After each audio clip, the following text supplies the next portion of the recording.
नमस्कार, मैं आपका अपना नितिन विजय फिर से आया हूँ। बड़े सौभाग्य की बात है कि आज मैं फरीदाबाद में मानव रचना यूनिवर्सिटी में आया और बहुत अच्छा अनुभव मेरा रहा।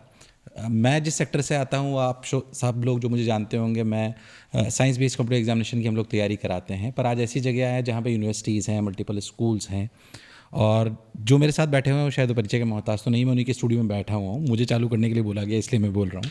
प्रशांत बल्ला साहब पूरी मानव रचना के कर्ता धर्ता, आपके छोटे भाई जो अमित जी हैं वो भी साथ में हैं, पूरा परिवार साथ में है। और आपका आतिथ्य देखकर भी सर मैं उसको नतमस्तक होकर प्रणाम करता हूँ। बहुत आनंद आया और यूनिवर्सिटी में जो कल्चर इनोवेशन का देखा उसे देखकर भी मुझे बहुत आनंद आया। और क्योंकि हम भले अलग अलग सेक्टर से हैं पर शिक्षा की बात करते हैं, तो मैंने सर से रिक्वेस्ट करी कि क्यों ना एक ऐसा कन्वर्सेशन करा जाए जिससे हम शिक्षा पे बात कर पाएँ। तो मेरे मन के भी कुछ प्रश्न हैं जो सर मैं आपसे पूछूंगा, आपको भी कुछ लगे कि मैं कुछ अगर शेयर कर सकता हूँ तो बहुत अच्छी बात होगी। तो over to you sir. Thank you, Ji. And first of all, a warm welcome to you and your family. And जैसे आप यहाँ आ जाए और ऐसा ही लगा ही नहीं कि जैसे पहली बार मिल रहे हैं, तो वो एक बहुत अच्छा हमारा अपना आपस में एक एंगेजमेंट था। That was a very positive thing and hearing your success story, जिस तरीके से बहुत कम टाइम में जिस तरीके से आपने मोशन एडुकेशन को इतने बड़े स्तर पे आप लेके गए हैं, इतने बच्चे वहाँ पढ़ रहे हैं, जिस तरीके का मैं ऑनलाइन भी आपका जो आपने बताया, जिस तरीके से टेक को आपने बहुत मेन एक कोर को रखते हुए उसको डेवलप किया है, तो आई थिंक आप it's really commendable and it's a great learning for us also कि क्या नई नई चीज़ें हो रही हैं। हम भी कुछ कोशिश करते रहते हैं। मानव रचना करीबन अब 30 साल हमारे इस एजुकेशन फील्ड में पूरे होने वाले हैं और हमारे जो फाउंडर रहे डॉक्टर ओ पी भल्ला जी, जो वो उनकी एक सोच, एक अच्छा इंसान बनाने की जो सोच थी, उसी सोच को आगे लेके चल रहे हैं। और इसमें जिस तरीके के लोग हमारे साथ जुड़ते रहे, कोलैबोरेशन में बहुत हम स्ट्रांगली बिलीव करते हैं और ह्यूमन जो कैपिटल है हमारा, जो लोग हमारे साथ जुड़े हैं, वही हमारी स्ट्रेंथ है और उसी स्ट्रेंथ को आगे बढ़ाते हुए चल रहे हैं। और जहाँ अच्छे लोग मिलते हैं उनसे मिल के उनसे कुछ सीखते हैं, उनको साथ जोड़ के चलते हैं। ये एक अप्रोच है, जो अप्रोच की वजह से ही मानव रचना जहाँ पहुँचा है आज उस लेवल पे है। और मैं उम्मीद रखता हूँ कि जैसे आज आप यहाँ आए हैं तो ये शुरुआत है और आगे कई ऐसे हम मीनिंगफुल एंगेजमेंट्स इकट्ठे करेंगे और कहीं आगे मिलजुल के चलेंगे। एक बहुत अच्छी चीज़ जो आज मैं मानव रचना देखी, मैं बहुत से यूनिवर्सिटीज़ में गया हूँ, बहुत सारे आईआईटीज़ ने मुझे बुलाया और उसका भी बहुत बहुत धन्यवाद।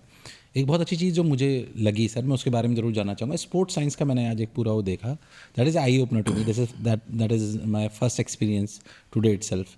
तो उसको देखकर मुझे गूज बम्स आ रहे थे, क्योंकि हो सकता है यूएस में बहुत कॉमन हो, तो इसके बारे में मैंने सुना जरूर था पर पहले कभी देखा नहीं मैंने। तो स्पोर्ट्स साइंस जो है, जो नहीं जानते उन्हें बता दूं कि पूरे मानव रचना में एक बहुत बड़ा कॉम्प्लेक्स है जिसमें स्पोर्ट्स साइंस पे बात होती है, मतलब साइंस बिहाइंड कि अगर बैडमिंटन खेलना है तो काफ्स कैसी होनी चाहिए, उनकी पूरी डिज़ाइनिंग कैसे होनी चाहिए, कौन सी आपकी स्ट्रेंथ है, कौन सी वीकनेस, उसकी डिफरेंट मशीन्स हैं, वेरी स्ट्रॉन्ग मशीन्स। अगर एडिटर जो है उनसे रिक्वेस्ट करूँगा कि इसमें उसके फ़ोटोज़ डाल दें तो शायद लोग पहचान पाएंगे। वो आइडिया सर कहाँ से आया? नहीं, शुरू से ही चाहे हमारे स्कूल्स थे या हायर एजुकेशन इंस्टीट्यूशंस थे, उसमें हमने स्किल्स पे बहुत फोकस रखा, लाइफ स्किल्स पे।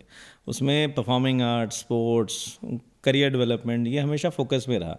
और स्पोर्ट्स में मेरे जो फादर रहे उनकी सोच ऐसी रही। अमित जो छोटा ब्रदर है वो ज़्यादा डीप रहता है स्पोर्ट्स में, सब्जेक्ट उसका है और बड़ा पैशनेटली इसको डील करता है।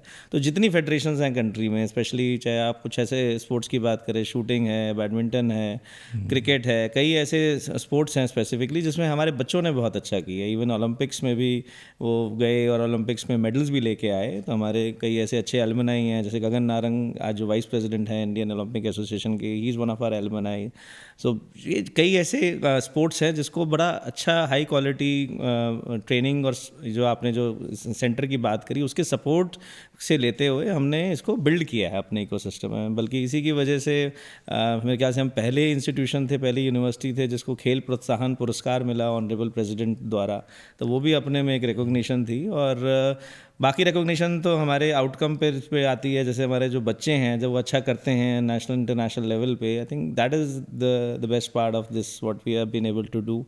तो ये जो साइंस का आपने एस्पेक्ट जो रेज़ किया, और ये जब इस तरह की एक सेंटर की एक सोच आई, तो we were the first institution in the country, rather मुझे नहीं लगता इस तरह का सेटअप कहीं आपको देखने को मिलेगा, जिसका फोकस पूरा स्पोर्ट्स साइंस पे डेवलपमेंट का था। हमारे यहाँ फिजियोथेरेपी कोर्सेज और न्यूट्रिशन कोर्सेज, काफ़ी ऐसे कोर्सेज जो से रिलेटेड चल भी रहे थे, उनको इसके साथ इंटीग्रेट करके we have work closely with all the professional bodies, जो फेडरेशंस हैं, नेशनल बॉडीज़ हैं, आपके चाहे स्पोर्ट्स अथॉरिटीज़ हैं, स्टेट गवर्नमेंट्स को सपोर्ट चाहिए स्पोर्ट्स के अराउंड। बल्कि we are the first university जिन्होंने वर्ल्ड यूनिवर्सिटी गेम्स में शूटिंग के लिए हमने बिड किया। We had outbid China that time. We went through association of Indian universities and we were the host university. तो वो इंडिया के लिए भी पहली बार ऐसा था कि कोई ऐसी Proud moment था। एक प्राउड मोमेंट था कि एक फीसू का एक ऐसा शूटिंग का स्ट्रक्चर जो कभी पहले इंडिया ने होस्ट नहीं किया था, we were the host university for that. So इस तरह की कई चीज़ें करी हैं जिसमें फोकस ये है कि जो बच्चे हैं हमारे स्कूल्स में या हायर एजुकेशन में, वो स्पोर्ट्स को इंटीग्रेटेड अप्रोच से उसको मतलब उसमें अपनी डेवलपमेंट का फोकस करें।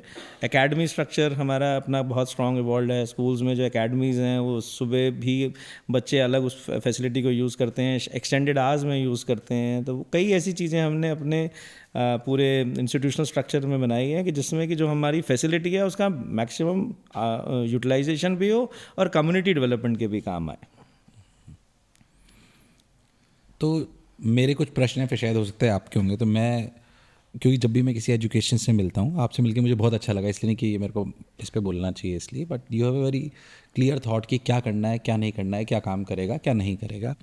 वो हम बच्चे को बोलते हैं क्लैरिटी लाना आवश्यक है, तो जो उनके मेंटोर हैं उनको होना बहुत आवश्यक है। मैं, क्योंकि नेशनल एजुकेशन पॉलिसी आ रही है और आप तो उसको फॉलो करने वाले लोगों में से हैं, आप कहीं ना कहीं एडवाइजरी में भी हैं which influences the government also. So in any P, according to me, मेरे भी कुछ विचार हैं, जैसी बात है मैं आप सभी लोगों के समक्ष रखूँगा उनको। तो नेशनल एजुकेशन पॉलिसी जो, इसका अगर मैं बहुत क्रक्स में बात करूँ तो नेशनल एजुकेशन पॉलिसी जो वेस्टर्न में है उसका काफ़ी कुछ हमने यहाँ पे फॉलो कराने का प्रयास करा है। आपके हिसाब से वो सही है, गलत है? उसका इम्प्लीमेंटेशन के बारे में आपके क्या विचार हैं? क्या हमारे लिए पॉसिबल है उसे इम्प्लीमेंट करना, या कितना समय लगेगा, या कुछ करना चाहिए, कुछ नहीं करना चाहिए? What is view to it? देखिए, जब ये न्यू एजुकेशन पॉलिसी बन रही थी तो कई कैपेसिटीज़ में मेरी पर्सनल भी इन्वॉल्वमेंट रही। रादर वो जो कमेटीज़ थी, उन कमेटीज़ में भी हमारी प्रेजेंटेशन रहती थी डिफरेंट फोरम्स के थ्रू। तो जो स्ट्रैटेजिक डॉक्यूमेंट है, जो विजन डॉक्यूमेंट है, जो विश लिस्ट है, वो विश लिस्ट तो मेरे हिसाब से काफ़ी डेलिब्रेशंस के बाद और कंट्री वाइड काफ़ी लोगों से सुझाव लेके हर सेक्टर के लोगों को इन्वॉल्व करने के बाद एक डॉक्यूमेंट क्रिएट हुआ है। हाँ, जहाँ तक बात है उसकी ग्राउंड लेवल ट्रांसलेशन की, कुछ उसमें इम्प्लीमेंटेशन का जो एक मेरे को लगता है जो दारोमदार या जो कोई पूरी रिस्पॉन्सिबिलिटी सरकार की नहीं है इम्प्लीमेंटेशन में, क्योंकि पूरे इंडिया में प्राइवेट जो एजुकेशन इकोसिस्टम है वो बहुत स्ट्रॉन्ग है। चाहे हम यूनिवर्सिटीज़ की बात करें, चाहे हम स्कूल्स की बात करें, स्किलिंग की बात करें, इवन टेस्ट प्रेप वाला जो आपका जो पूरा एक जो सेगमेंट है, हर सेगमेंट का इसमें रोल है और हर सेगमेंट अपना कहीं ना कहीं कंट्रीब्यूशन कर रहा है और मीनिंगफुल कंट्रीब्यूशन कर रहा है। मैं समझता हूँ कि हर सेक्टर ने ही इस पूरे के पूरे एजुकेशन सिस्टम को कंट्री में उठाया है। जो ये सेगमेंट की हम बात करें तो जो कुछ स्पेसिफिक पॉइंट्स हैं, जैसे जो इंटीग्रेशन ऑफ वोकेशनल एजुकेशन इन्होंने जो बात करी है मेन स्ट्रीम एजुकेशन में, वो एक बहुत एसेंशियल एलिमेंट है। क्योंकि हमारा ट्रेडिशनली जिस भी रीज़न से जो एजुकेशन सिस्टम ज़्यादा नॉलेज ड्रिवन रहा और उसमें ये स्किल इंटीग्रेशन और इंटरफेस के जो वीकनेस रही, वो मुझे लगता है कि इस पॉलिसी की बहुत मेजर स्ट्रेंथ है। हाँ, उसमें इम्प्लीमेंटेशन में इवेंचुअल आउटकम लाने में रोल मुझे लगता है कि जो एजुकेशनल इंस्टीट्यूशंस है उन्हीं का आएगा। जैसी बॉडीज़ हैं, चाहे AICT है, UGC है, वो एक गाइडेंस दे सकती हैं, एक ब्रॉड फ्रेमवर्क दे सकती हैं। इम्प्लीमेंटेशन तो eventually is left to the universities themselves और द इंस्टीट्यूशंस, एजुकेशनल इंस्टीट्यूशंस। कुछ चैलेंजेस रहे, जैसे कुछ जो एजुकेशन पॉलिसी में कहा गया, जैसे हायर एजुकेशन कमीशन की बात की गई, जो अब बिल पास हुआ है और मेरे ख्याल से वो पार्लियामेंट कमेटी को गया है, रेफर हुआ है, and hopefully it will see the light of the day, जिसमें इन्होंने कुछ ऐसे वर्टिकल्स की बात करी थी कि जो रेगुलेटरी रेगुलेटरी वर्टिकल्स कन्वर्ज हो जाएंगे और सारे एक कॉमन स्ट्रक्चर के अंडर ऑपरेट करेंगे कंट्री के लिए, जो सिंप्लीफाइड रेगुलेटरी सिस्टम की ये बात करते हैं कि it should be less regulation and greater autonomy to be given to the institution. So I think there are some good welcome steps there, but I think the larger picture when you talk about somewhere when you mentioned about the western practices, तो कहीं हमने choice based credit system की बात करी, 4-year programs की बात करी, कुछ अभी भी ऐसी चीज़ें हैं जैसे हम accreditation के mechanisms हमारे country के different हैं, हम accreditation policies world wide different है, अब उसमें private accreditation की approach को integrate करना कितना possible है कितना नहीं है, तो कुछ ऐसे चीज़ें हैं जो मुझे दिखता है कि शायद बहुत लॉन्ग ड्रॉन अप्रोच है, और बट ये ज़रूर है कि at least we have a strategic document जिसमें जो मुझे दिखता है कि गवर्नमेंट की तरफ से 2 या 3 मेजर पहलू हैं, जिसमें ये जिस हेकी की जो बात हुई जो अभी बिल पास हुआ है, और दूसरा मुझे लगता है गवर्नमेंट स्पेंड ऑन एजुकेशन, जो इसमें बोला गया कि 6% जीडीपी का अगर हमें पैसा गवर्नमेंट को लगाना चाहिए तो वो फोकस अगर आए कि रिसर्च के लिए, इनोवेशन के लिए, एजुकेशन के लिए state government central government allocation ज़्यादा करे बजट्स की। I think budget allocations and giving this broad framework which was defined, I think that is government job. अब 80% से ऊपर प्राइवेट सेक्टर ही है जो एजुकेशन को ड्राइव कर रहा है, तो rest is on the sector themselves to really come forward, और वो उस पर अपना कुछ आउटकम जो एक NEP की ट्रांसलेशन की जो इम्प्लीमेंटेशन की रिस्पॉन्सिबिलिटी है वो उन्हीं की है। मेरा NEP में, क्योंकि आपका बहुत ब्रॉडर व्यू है because you have university and schools, so मेरी विचारधारा NEP को लेके कुछ ऐसी है कि NEP में हमने वेस्टर्न कल्चर की पॉलिसीज़ तो डाली हैं। मैं थोड़ा इसको आसान शब्दों में समझाने का प्रयास करता हूँ। मैं उसके पहले अपना एक एक्सपीरियंस साझा करना चाहता हूँ आपके साथ कि मैं मध्यम वर्गीय परिवार से आता हूँ। तो जब पहली बार 5 स्टार होटल में मैं गया तो उसके पहले मेरे को एक्सपीरियंस नहीं था। तो जब पहली बार मैं गया तो ब्रेकफास्ट पे जब गया तो करीब 300-400 तरीके की ब्रेकफास्ट पे बहुत सारी चीज़ें थी, तो नाम भी बहुत फैंसी थे। तो पहले तो मुझे बहुत देर लगी कि यार ये रेड डॉट और ग्रीन डॉट का क्या मतलब है, उसको समझ के मैंने कहानी आगे बढ़ाई। फिर नाम बहुत फैंसी थे। फिर अल्टीमेटली मुझे एक कॉर्नर पे मसाला डोसा का काउंटर दिखा, तो मैंने मसाला डोसा खा लिया, उसी से अपना पेट भर लिया और थोड़े से फ्रूट्स खा लिए। Why am telling you this story because ये बहुत सारे विकल्प थे मेरे पास ब्रेकफास्ट में खाने के, बट मुझे अवेयरनेस ही नहीं थी। I was so less expose to these type of things कि मुझे पता ही नहीं है क्या मैं खा सकता था। मुझे लगता है कि हमारे इंडियन एजुकेशन सिस्टम में हम US लाना तो चाह रहे हैं, बट टेल में जो बच्चा है उसे पता ही नहीं है, अवेयरनेस ही नहीं है कोर्सेज की। उसे हमने बोल दिया तुम ये भी ले सकते हो, तुम ये भी ले सकते हो, तुम ये भी ले सकते हो, तुम ये भी ले सकते हो, उसे पता ही नहीं क्या लेना है। ये एक बेसिक मूलभूत समस्या है, इसको एड्रेस करना भी उतना ही आवश्यक है। मैं इसलिए इसको बात कर रहा हूँ कि हमारे ऑर्गेनाइजेशन में करीब अपार्ट फ्रॉम हमारा जो पूरा कल्चर है वो तो है ही, उसके अलावा हम एक CFCL ऑर्गेनाइजेशन है, उसके माध्यम से हम 23 स्कूलों में 4000 गवर्नमेंट स्कूल के बच्चों को पढ़ाते हैं रोज़। करीब 70 टीचर्स हमारे रोज़ जाते हैं। उनके बच्चों को भी मैं देखता हूँ, हमारे यहाँ पे जो बच्चे आते हैं उनको तो हम देखते हैं, और आपके जैसे स्कूल के बच्चे देखे मैंने, और कई बार देखते हैं उन बच्चों को। आपके स्कूल के बच्चों की समस्या बहुत अलग है। इनके पास आपने इनको सारी सुविधाएं दे रखी, जो नहीं जानते मैं बता दूँ, I spend lot of time in the school itself, just phenomenal. तो उसके पास हर चीज़ की सुविधा है कि वो गिटार भी सीख सकता है, ड्रम भी सीख सकता है, वो कोई इनोवेशन करना चाहता है तो वो भी सीख सकता है। तो उसके लिए शायद समस्या है कि हाउ टू चूज़। बट जो टेल में बच्चा है उसके लिए तो चूज़ करने वाली उसको एक ही फील्ड पता है शायद, तो उसकी समस्या बिल्कुल डिफरेंट है। मुझे ऐसा लगता है कि कहीं ये मिसमैच ना हो जाए, ये इम्प्लीमेंटेशन ऑफ NEP सिर्फ और सिर्फ बहुत अपर तबके के लिए ही यूज़फुल हो, उसको ध्यान में रखना बहुत आवश्यक होगा, मुझे शायद ऐसा लगता है। आपकी ठीक बात है जी। हमारे यहाँ एक इंडिया एग्जिस्ट करता है, एक भारत एग्जिस्ट करता है, और वो एक बड़ा इंपॉर्टेंट डायमेंशन है इंक्लूजन वाला। रादर टेक्नोलॉजी बहुत बड़ा एनेबलर है इंक्लूजन को इंश्योर करने के लिए। आपने मुझे जिक्र किया ऑनलाइन पे काफ़ी फोकस किया, हमने भी ऑनलाइन पे बड़ा फोकस किया है, और कोशिश ये करी है कि जो हमारा लर्निंग कंटेंट है वो इतना हाई क्वालिटी बने कि वो लर्निंग कंटेंट एनेबलर बन जाए, कि जो Tier 2 Tier 3 सिटीज़ में भी अगर हम K-12 एजुकेशन की बात करते हैं, ऑनलाइन डिग्रीज़ की बात करते हैं, जो सेल्फ बेस्ड लर्निंग वाले हमारा कंटेंट क्वालिटी, इतनी हाई क्वालिटी कंटेंट हम प्रोवाइड कर पा रहे हैं, और जिसके साथ साथ हमारी फैकल्टी जो हाई क्वालिटी रिसोर्सेज भी साथ कनेक्टेड हैं, क्या आउटकम अच्छा आप ला सकें। तो जो आपने ये बात कही कि कुछ चीज़ें ऐसी हैं जो शायद दिल्ली एनसीआर स्पेसिफिक ज़्यादा रह सकती हैं या मेट्रो सिटीज़ के अराउंड रह सकती हैं, बट अगर हमने एक जगह उस मॉडल को सही रेप्लिकेट कर दिया और फिर उसकी स्केल अप स्ट्रेटजी बना ली, तो मेरे हिसाब से इसकी आउटकम अच्छी आएगी। बहुत क्योंकि अच्छी बात अभी अभी शुरुआत तो शायद यहीं पे होके एक लिमिटेड अप्रोच से हम काम कर पाएंगे। वहाँ पे हम अब फॉरेन यूनिवर्सिटीज़ भी ज़्यादातर जो आ रही हैं वो भी मेट्रोज में जाएंगी। अब अगर हम जितने अभी अनाउंसमेंट्स हाँ, देखें, पर उसको साथ में ध्यान रखना पड़ेगा कि इसको स्केल कैसे करेंगे विद टाइम, तो ये स्केल पता होना चाहिए। हाँ, स्केल में मुझे लगता है कि जो इंस्टीट्यूशंस जो ये माइंडसेट रखते हैं, जिनकी सोच है कम्युनिटी डेवलपमेंट की, वो उन इंस्टीट्यूशंस को एनकरेज करना चाहिए, उनको सपोर्ट करना चाहिए, गवर्नमेंट को उनके साथ खड़े होना चाहिए और एक एनेबलर की तरह काम करना चाहिए। हाँ, इस प्रोसेस में ये ज़रूर है कि कहीं ना कहीं हमारे देख रहे हैं कि बाहर से बहुत इंडिया को बड़ा एक ल्यूक्रेटिव मार्केट की तरफ से देखा जा रहा है। तो कोई ऐसे लोग या ऐसी फॉरेन यूनिवर्सिटीज़ या ऐसे जो बड़े बड़े फंड्स आ रहे हैं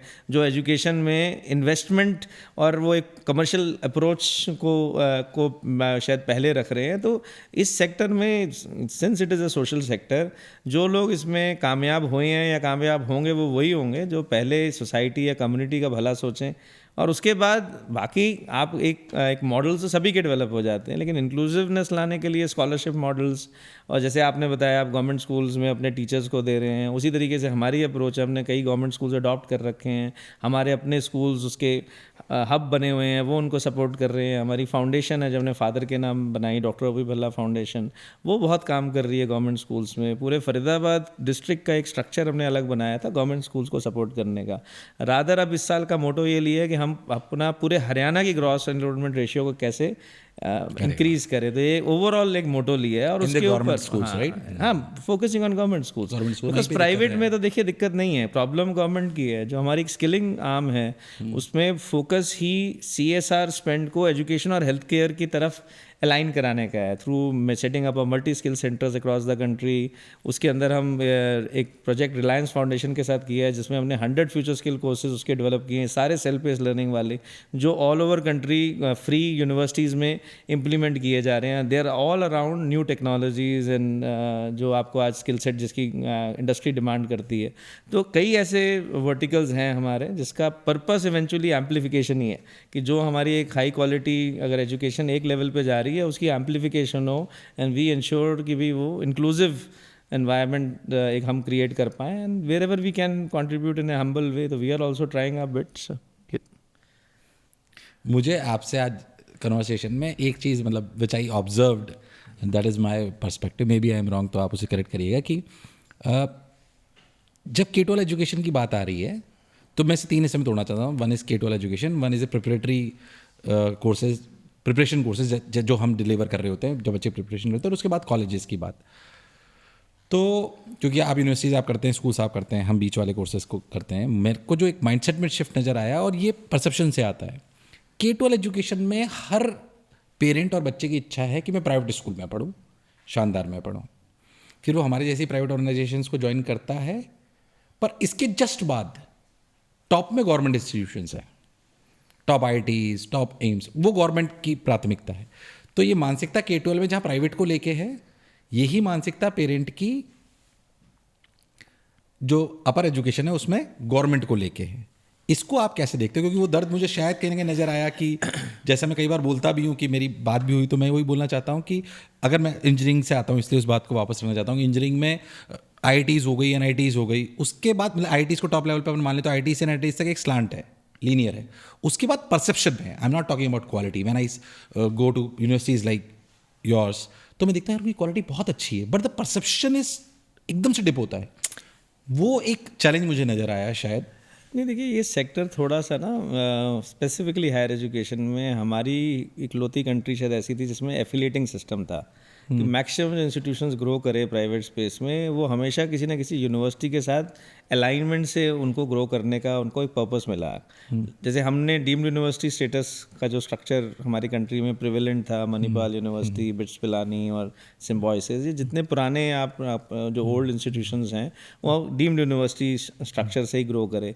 कुछ टाइम पहले प्राइवेट यूनिवर्सिटीज़ का स्ट्रक्चर बनना शुरू हुआ, तो अब जो मैं एक टाइम देख रहा हूँ, जो ये जितनी प्राइवेट यूनिवर्सिटीज़ हैं या डीम्ड यूनिवर्सिटीज़ हैं, आप नेशनल रैंकिंग्स में भी अगर आप देखें तो उसमें बहुत मेजर प्रेजेंस इनकी आ रही है। जहाँ तक हम रैंकिंग्स और इंटरनेशनल रैंकिंग्स की बात करते हैं, तो they are actually now growing that way. Maybe top IITs and IIScs and कुछ इंस्टीट्यूशंस हैं, definitely they stand in different level and they definitely have been giving quality education.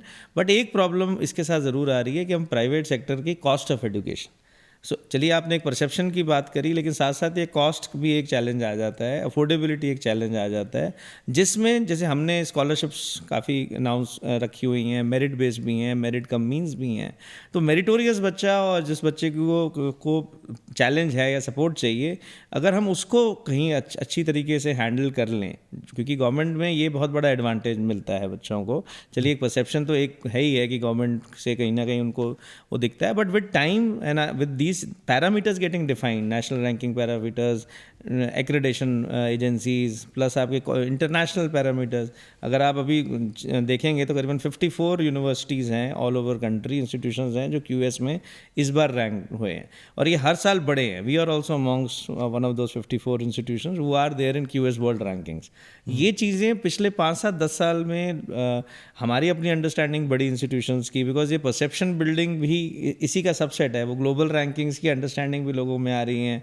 हमारे even top Indian institutions की भी understanding की limitation थी। Over time everybody has gone deep and trying to understand कि भाई किस तरीके से आपने उन चीज़ों को के ऊपर वर्क करना है। कोई ऐसे पैरामीटर्स हैं, पैरामीटर्स जो इंटरनेशनल ग्लोबल बेंचमार्क्स हैं, तो उसके अराउंड हमें अलाइन तो होना ही पड़ेगा, क्योंकि कुछ ऐसे सिस्टम्स हैं जो वर्ल्ड वाइड इवॉल्व हो चुके हैं, जो एक बेस बनता है डिसीजन मेकिंग का। तो ठीक है, quality is paramount in the end, and core still stage as how students are being given that kind of quality of education, but eventually how the world looks at you, or what kind of parameters set those benchmarks, so that becomes very important. So ये थोड़ा सा जो आपने point बोला कि मुझे लगता है कि गवर्नमेंट जो स्कूल जो गवर्नमेंट इंस्टीट्यूशंस है, मेरा ऐसे आइडिया एक्चुअली मेरे मन में कभी कभी ये बात आती है कि to increase the perception, because मैं अगर आपसे ऑनेस्टली बात करूँ, मैं ग्रेजुएट फ्रॉम IIT, तो मैं इंजीनियरिंग कॉलेजेस की अगर बात करूँ, क्योंकि मेडिकल का तो मैं देख के सिर्फ ऑब्जर्व कर सकता हूँ कि काइंड ऑफ क्वालिटी IITs में है, और जो प्राइवेट ऑर्गेनाइजेशन जो अच्छे हैं उनकी अगर बात करूँ तो उनमें क्वालिटी में कोई मुझे डिफरेंस नजर नहीं आ रहा है, but the perception difference is huge. क्या गवर्नमेंट को या जो भी अथॉरिटी है उनको ऐसा नहीं करना चाहिए कि जैसे मान लीजिए आपके इंजीनियरिंग जो कंप्यूटर साइंस ब्रांच है, that will be mentored by IIT Bombay, private organization ही है, बट इफ सपोज उस पर एक स्टैम्प लग जाए IIT बॉम्बे का, क्योंकि बहुत सारी IITs हम नहीं खोल सकते, क्या उससे परसेप्शन में इंप्रूवमेंट आएगा? ऐसा नहीं है जी, जितने ये top institution including Manav Rachna, the kind of growth plan we have taken, हमारा काफ़ी हद तक उनके नज़दीक दर्जा पहुंच चुका है। और जो थोड़ी बहुत कमियां आने वाले 4-5 साल में, जब आप हमारे इंस्टीट्यूशन को टॉप 500 इन QS रैंक देखोगे, तो अल्टीमेटली हमारा बेंचमार्क शायद इंडिया नहीं रहेगा, हमारा ग्लोबल बेंचमार्क रहेगा। बट जो पॉइंट आप कह रहे हो, अगर टॉप इंस्टीट्यूशंस ऐसे, जैसे अब इवन CBSE ने मॉडल बनाया, जैसे अब जिस स्कूल में आपने विजिट किया, और सेक्टर 14 स्कूल 5 प्राइवेट स्कूल्स का हब है जो उन 5 स्कूल्स को मेंटोर कर रहा है। ऐसे ही इन्होंने AICT ने भी क्लस्टर अप्रोच बनाई है कि जो वेल परफॉर्मिंग इंस्टीट्यूशंस हैं वो अपने अराउंड इंस्टीट्यूशंस को ट्रांसफॉर्म करने में हेल्प करे। हमारे इंस्टीट्यूशन यूनिवर्सिटी जो है बहुत क्लोजली हरियाणा गवर्नमेंट के साथ वर्क कर रही है कैपेसिटी डेवलपमेंट प्रोग्राम्स के लिए, for their institutions where they feel that they need guidance and support in rankings, in quality improvement and all of it. But जहाँ आप national level पे बात कर रहे हो, I think IITs, IIMs, they both have evolved beautifully because of their autonomous structure. So the point which I raise on affiliation, हमारे country में अभी भी एक एफिलिएटेड जो एफिलिएशन वाला माइंडसेट है, एफिलिएटेड स्ट्रक्चर में मैक्सिमम इंस्टीट्यूशंस जो हैं वो अपने में ही वो ग्रोथ के एनेबलर्स कभी नहीं बन सकते, बिकॉज वो इनहेरेंट मॉडल ही ऐसा है कि आपकी ऑटोनॉमी को रिस्ट्रिक्ट करता है। आप मेन पेरेंट यूनिवर्सिटी के थॉट प्रोसेस से बन जाते हैं, उस यूनिवर्सिटी में 500,000 कॉलेजेस जुड़े होते हैं, वहाँ पे आप बिना एकेडमिक फ्रीडम के वो आउटकम ला नहीं सकते। जिस तरह का आज एक एनवायरनमेंट है जिसमें every day you have to come up with new innovations, जब तक आप एकेडमिक फ्रीडम और एकेडमिक ऑटोनॉमी को नहीं इंश्योर करोगे तो आप कभी भी ग्रो सिर्फ इंफ्रा या सिर्फ बिल्डिंग से नहीं कर सकते कि आपके लैंड क्या है। पहले हमारे यहाँ शुरू से क्वांटिफिकेशन लैंड बिल्डिंग फाइनेंस से हुई, एकेडमिक इंटेंट और एकेडमिक आउटकम पे नहीं रही, जिसकी वजह से ये अनफॉर्चुनेटली ये जो टाइम रहा पिछले कुछ सालों का, चाहे प्राइवेट इंस्टीट्यूशंस आए तो लेकिन उनकी वो परसेप्शन और ये लिमिटेशन रही. But I think now with these advent of private universities, many institutions moving out of the affiliated system, becoming deemed universities, becoming state universities. I think things are moving at a very very fast pace and काफ़ी ये जितना चीज़ समय आप लोगों को लगा, अब शायद नए आने वालों को थोड़ा कम लगेगा to increase their perception. I think ये होना भी बहुत आवश्यक है. मेरे हिसाब से बहुत सारी बातें अपने के लिए, मेरे मन में जब भी मैं एजुकेशन से मिलता हूँ तो बहुत सारी बातें और रहती है. आपने बहुत डिकेड से मेंटरशिप करी है स्टूडेंट्स की, तो मैं स्टूडेंट्स के माइंडसेट में क्या बदलाव आया लास्ट 2-3 डिकेड्स में, या वो प्रेशर जिसे हम बोलते हैं प्रेशर झेलने की उनकी जो क्षमता है? स्टूडेंट्स में तो हमने चेंज देखा ही है. एक टाइम था जब मेरे ख्याल से कुछ साल पहले जब हमने इंस्टीट्यूशंस खड़े किए थे तो उस समय एक एजुकेशन की आउटलुक ही डिफरेंट थी. पेरेंट का रोल और पेरेंट की अपनी जो एस्पिरेशंस हैं वो शायद ज़्यादा स्टूडेंट्स पे डाली जाती थी. That was always a concern. With time मेरे को दिखता है कि ऑल्टरनेट प्रोफेशंस बहुत इवॉल्व हुए. हर तरह के प्रोफेशन को फ्रीडम, इंडिपेंडेंस और परसेप्शन भी सबकी हर तरह के प्रोफेशन के लिए पॉजिटिव हुई. पुराने टाइम में हर किसी को इंजीनियर, डॉक्टर बनना ही एक सपना होता था कि भाई अगर एकेडमिक बच्चे हो तो तुम्हें इंजीनियर या डॉक्टर ही बनना है. तो with time those things have change. But I think the challenge is in today's world with so much of information download, with आपका ये artificial intelligence, generative AI, with the future looking at things in a very different way. Today chat GPT is there. So आपकी अपनी creativity शायद थोड़ी सी बच्चों की आज कम हो रही है. तो आई think the focus should be more on may be ensuring कि वो जो क्रिएटिव आउटकम है किसी भी माइंड से निकालने के लिए बच्चे को उस तरह का एनवायरनमेंट मिले, उस तरह की लर्निंग मेथडोलॉजीज़ हो. लाइफ स्किल्स का बहुत बड़ा इंपॉर्टेंट रोल है with time. Social skills, life skills के ऊपर फोकस बहुत इंपॉर्टेंट होता जा रहा है स्कूल्स में, हायर एजुकेशन में. स्पोर्ट्स एक बहुत अच्छा मतलब एक एनेबलर बन जाता है, बिकॉज स्पोर्ट्स के थ्रू आप काफ़ी कुछ ऐसे कैरेक्टरिस्टिक है किसी में भी इनकलकेट कर सकते हो, चाहे डिसिप्लिन है, चाहे टीम वर्क है, लीडरशिप है, all of that gets involved in that. So I think what is now important is that the maybe the way पहले एजुकेशन देखी जाती थी, या इवन पेरेंट्स भी कई बार क्या होता है वो अपने आप को पोजीशन या शोकेस तो 21st सेंचुरी लर्नर की तरह या पेरेंट की तरह करते हैं, बट इवेंचुअली वो अपनी एस्पिरेशन बच्चों पे डाल देते हैं कि अगर मैं खुद कुछ कर पाया तो बच्चा या नहीं कर पाया वो करे, या जहाँ मैंने अच्छा किया है वो वैसा बने. तो वो एक चैलेंज मुझे लगता है बच्चों पे आता है. और एक सोशल मीडिया में भी जो चाहे जिस तरह के भी ये टूल्स हैं उसमें आप हमेशा बहुत अच्छा दिखना पसंद करते हो, तो उस I think this is becoming a challenge. Cyber issues and challenges with today's young generation and in coping up with that stress. I think that itself again is a very big challenge area for students. I think things have evolved. हम कैसे पढ़ा करते थे तब मेरे हिसाब से तब शायद टेलीविज़न आया ही था इन टर्म्स ऑफ, तब एक आध चैनल होता था, वो एक लिमिटेड एक्सपोजर से शुरू हो गया. अब आज इतना इन्फॉर्मेशन डाउनलोड है, देन इन्फॉर्मेशन तो क्लियर. तो बच्चों को ये शायद समझना बहुत आवश्यक है कि अब इन्फॉर्मेशन प्रॉब्लम नहीं है, सॉल्यूशन भी प्रॉब्लम नहीं है. जो आपकी समस्या होगी क्वेश्चन की फॉर्म में या किसी भी फॉर्म में, या कॉन्सेप्ट समझना है, उसका सॉल्यूशन मिलना प्रॉब्लम नहीं है. आप और हम जब पढ़े तो सॉल्यूशन मिलना प्रॉब्लम थी.